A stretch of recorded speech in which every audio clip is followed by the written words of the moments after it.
지난 프리미어리그 11라운드에 가장 화제가 된 경기는 누가 뭐래도 토트넘과 첼시전이었습니다. 경기가 끝난 지금까지도 화제가 되고 있는데요. 에릭 다이어의 이번 시즌 첫 등장에 토트넘 팬들뿐 아니라 축구 팬들조차 경악스러워했습니다. 하지만 11경기 만에 다시 피치 위에 선 다이어에게 건넨 손흥민 선수의 말은 또다시 영국 전역을 깜짝 놀래킬 수밖에 없었습니다. 토트넘의 총체적 난국이었던 지난 첼시전은 잃은 것만큼 얻은 것도 많은 경기였습니다. 그런데 토트넘의 상승가도를 못마땅해 하던 여론은 이제 토트넘의 하락세를 예상하고 있습니다. 울버햄튼과의 다음 라운드 이후 다시 A매치 기간을 거친 후 아스톤 빌라, 맨시티 등 강팀과의 경기가 예정되어 있기 때문이죠. 하지만 포스테코글루 감독과 손흥민 선수의 리더십이라면 이 위기를 다시금 극복할 수 있을 것이라고 이야기하고 있습니다. 토트넘의 가장 큰 난관은 센터백들의 부재라고 할 수 있는데요. 미키 반더벤의 부상과 로메로의 퇴장으로 인한 결장은 다시 지난 시즌의 토트넘으로 돌아가는 것 아니냐는 우려를 낳을 수밖에 없습니다. 첼시전에 이번 시즌 처음으로 교체되어 들어온 다이어는 그동안 선수단에 없는 존재나 마찬가지였습니다. 다이어를 다시 볼 줄 몰랐다며 경악한 팬들은 경기가 끝난 후 그럴 줄 알았다는 반응을 보였습니다. 토트넘의 팬들은 그동안 명단 제외와 벤치 명단을 반복하던 다이어가 위기의식을 느끼고 뭔가 달라졌을지 모른다는 기대감을 살포시 가지고 있었습니다. 하지만 경기를 지켜본 팬들은 여전한 다이어의 모습에 답답할 수밖에 없었습니다. 다이어는 그라운드의 목격자라는 별명을 가지고 있을 정도로 태클이나 수비에 적극적이지 않고 상황을 지켜보는 모습이 자주 보였기에 붙은 별명이었습니다. 팬들은 그냥 구경만 하는 수비수 다이어에 불만을 드러내고 있었죠. 그러나 이것은 단순히 팬들의 시선뿐만이 아니었습니다.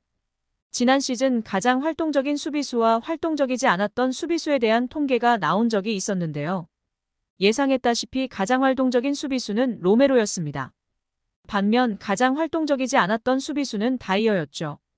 이렇게 극과 극의 통계가 한 팀의 수비수인 것을 보면 로메로 선수가 얼마나 힘든 위치였을지 짐작하기도 어렵습니다. 팬들은 다이어가 첼시전에 출장했을 때도 여전히 같은 모습에 경악할 수밖에 없었는데요. 멀뚱하게 바라보는 모습들이 포착되었었습니다. 그런데 경기 후 다이어의 행보에 팬들은 또 한 번 기겁할 수밖에 없었습니다. 다이어는 경기가 끝난 후 자신의 경기력이 마음에 들었는지 SNS에 자신의 경기 모습을 여러 장면 게시했습니다. 오랜만에 경기에 나선 것에 자신 스스로 감격할 수는 있지만 자신이 어떤 상황에서 출전했는지를 망각했던 것 같은데요. 주전 센터백들이 출전할 수 없어야 그나마 출전의 기회를 갖게 되는 자신의 현실을 자각해야 할 때입니다. 하지만 한껏 기대에 부푼 다이어의 바람처럼 계속해서 경기에 출전할 수 있을지는 미지수인데요. 토트넘은 유스인 2005년생 센터백 필립스를 콜업할 것으로 예상되고 있습니다. 토트넘의 팬들은 장담하건대 다이어보다 어린 이 선수의 수비력이 낫다며 안도의 한숨을 쉬었습니다. 반더벤은 햄스트링으로 장기간 결장이 예상되지만 로메로는 추가 징계에 따라 한 경기 내지 3경기 결장이 예상되기 때문에 곧 돌아올 것으로 보이죠. 로메로가 돌아온 이후에도 그가 계속 중용될 것 같지는 않다는 게 다이어의 현실입니다. 하지만 첼시전이 끝난 후 다이어의 인터뷰를 통해 손흥민 선수의 리더십이 또 한 번 빛을 냈다는 것을 확인할 수 있었는데요. 손흥민 선수가 주장이 될 당시 다이어만큼은 반대하고 불만을 표시했다고 전해지고 있습니다. 그때도 뜬금없이 자신이 주장 완장을 찬 사진을 SNS에 게시했었습니다. 지난 시즌까지 꾸준히 주장단을 했었기에 당연히 자신이 주장이 될 차례라고 생각했던 것이죠. 다이어는 오랜만에 출전으로 감회가 새로웠다며 당시 심경을 전했는데요. 그러면서 손흥민 선수에 대한 이야기를 잊지 않았습니다. 그는 끊임없이 선수들을 독려했고 오랜만에 경기 출전으로 경기 감각을 잃은 나에게도 잘할 수 있다는 말을 건넸고 그 말이 힘이 됐다. 라고 이야기했습니다. 손흥민 선수의 주장으로서의 진정한 면모에 감탄할 수밖에 없는 일화였습니다. 팀에서 입지가 하락한 다이어를 챙기는 모습은 이때뿐만이 아니었습니다. 지난 팰리스전 팀이 승리하고 라커룸으로 자리를 옮길 때 어디에도 끼지 못하고 어정쩡하게 있던 다이어를 챙기는 선수는 아무도 없었습니다. 하지만 그때도 손흥민 선수만큼은 달랐습니다. 그를 있는 힘껏 안아주는 모습이었죠. 동료들을 끊임없이 독려하는 소니는 진정한 캡틴이다. 매 순간 어떻게 저런 행동들이 나올 수 있을까?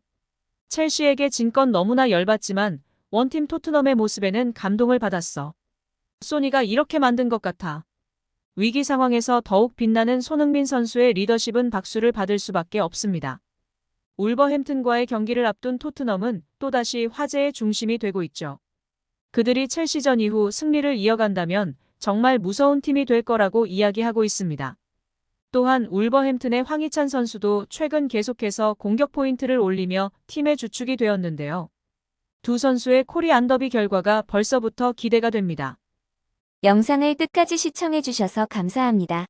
구독과 좋아요는 영상 제작에 큰 힘이 됩니다.